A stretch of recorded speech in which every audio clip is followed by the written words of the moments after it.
Hey, what up, y'all? It's your boy Tom World from Go Talk Sports. You know, we had to do a Super Bowl wrap-up video. Nothing too long, just a couple quick thoughts I wanted to touch on. Maybe when Dub come in town, we'll do a better, more in-depth analysis. But, you know what I'm saying? For now, let's get into it. So, it was kind of Odell was proving all his naysayers wrong, who was saying he's the reason it didn't work in Cleveland. You know what I'm saying? I honestly think it was Baker. I ain't gonna clown on Baker. I think he's a mid-tier quarterback at best. I think he was forcing the ball too much to Odell. I think that was a lot of reason why it wasn't working. But he came here, he silenced those critics with his play from the time he got there throughout the playoffs. He was one of the main cogs in the machine. In the Super Bowl, he had 2 catches for 50, I want to say 59 yards and a touchdown before he got hurt. He took Mike Hilton up top on the touchdown. Mike Hilton is one of the better corners in the league. Had a real good year for Cincinnati this year. So he ended up getting hurt, and come to find out today, he did in fact tear his ACL. Here some people blame the turf. Deebo Samuel blamed the turf. But let's keep it a dollar, America. Let's address that trash pass that Matthew Stafford threw behind him. You know what I'm saying? My man had to turn around, try to make an effort for the ball. And yeah, so I personally blame the bad pass, but you know what I'm saying? It was the turf, whatever. But Odell was cooking, and he kind of silences critics that was blaming him for why it didn't work in Cleveland. Now, second thing I wanted to touch on, the Jalen Ramsey, Jamar Chase, T. Higgins, you know, who did what to who. That was tough, man. Jalen Ramsey had a rough night. Let's address the elephant in the room, the pass interference, the 75-yard bomb. He got face mask. He got pulled. I have zero sympathy for him because I see him rough cast up all the time, do a lot of weird, dirty, underhand tactics after the play. So I personally don't have any sympathy for him, but to be fair, that was a foul. He did grab his face mask. We can't hold that against him. But outside that boy Jamar Chase was torturing him, man. He had that boy in the torture chamber. He was getting tortured. I'm gonna tell you who was in the torture chamber here in a second. Yeah, it was a rough night for Ramsey. You know what I'm saying? But at the end of the day, at least you can hang your hat on. You won. You're a Super Bowl champ. You know what I'm saying? But it's gonna have a lot of cats looking at Ramsey now. I personally feel Ramsey's the best corner in the game, man. But it's like this: an elite corner now ain't it's not what an elite corner used to be. There are no Reeveses. There's no guys like that, in my opinion.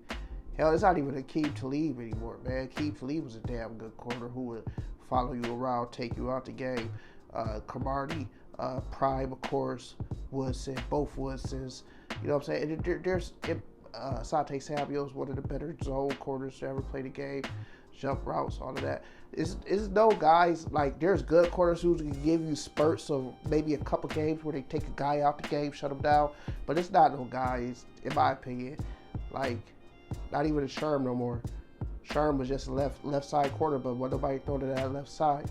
So I'm saying, yeah, Ramsey did get clowned, but I mean, it ain't really no lockdown corners no more, in my opinion. But I'll tell you who did get put in the torture chamber. Eli Apple. I'm sorry, man. That boy. And it's not that Eli Apple got put in the torture chamber because it was Cooper Kupp and it was Odell and it was whoever it was. The problem with Eli is he talk, bro. And when you talk that type of stuff, you got to make sure it flush, dog. You cannot talk all the stuff he was talking, making fun of all the Chiefs and Tyreek Hill and all of this and that, and calling cities out, and you know what I'm saying, all of this type of stuff, and then you get on the biggest stage and you just get put in a torture chamber. Let this guy win MVP off his 2 touchdown catches on the top of your head. That's a bad look, bro. And you just got to eat all that criticism that's coming from it, because it is a lot. You did a lot of woofing to those NFL players, and they coming for you, bro. Now, let's move on. I squeezed that in there. I don't know if that's a word or whatever. The third thing I wanted to hit on was Matthew Stafford's legacy. So what is it, man? Is Matthew Stafford a Hall of Famer? No. Is Matthew Stafford an elite quarterback? Yeah, he had times where he was an elite quarterback, in my opinion. He's a good quarterback. He's an above board quarterback. I mean, you know what I'm saying? He has incredible arm talent, but he tricked off a couple talented offensive teams in Detroit. Now he tricked off Calvin Johnson's career. Who knows the heights he could have touched him? You know what I'm saying? Kenny Galladay, Marvin Jones Jr., Eric Ebron, you know what I'm saying? All these guys have been through there. T.J. Hawkinson there now, the running back Swift, Reggie Bush, LeGarrette Blount. You know, the list goes on. They've had offensive talent now, so let's not act like Detroit was just, you know what I'm saying? It was all Detroit. Some of that was him, and he did lead the league in picks. But at the end of the day, he got it done. I think this definitely is a big bump to his legacy. This definitely elevates him to a new tier.